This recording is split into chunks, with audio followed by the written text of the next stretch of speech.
Kumusta mga kunkundet nga vlogger and creator, Charis?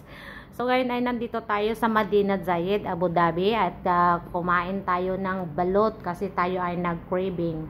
So samahan niyo ako magsultop ti balot nga nagbatitan mo ti piyek na.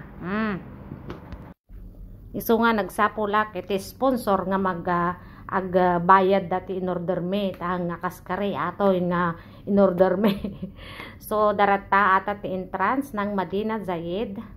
Ito yung tinatawag na market sa Abu Dhabi.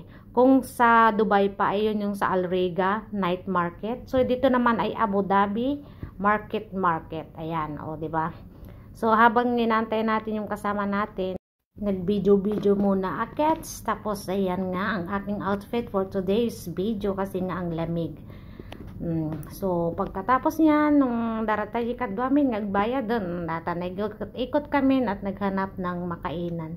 So sa dami ng Pilipina, as in ng dami ng Pilipina dito sa market na yan. So ayan, balot is life. Tatlong nga piraso, 20 dirham. So dapat duwa lang duwa mo lang talaga titlog, di ba? Ng tatlong datan anong tangay. With nika, syempre. Syempre, mabisinda tao na di mangantayon. First bite for you, di ba? Yummy. Yummy latan adore no madin latan na naman. Mabalin latan, yummy latan, di ba? Syempre, balot na naman. Nagbasi mo tipiyek na ako.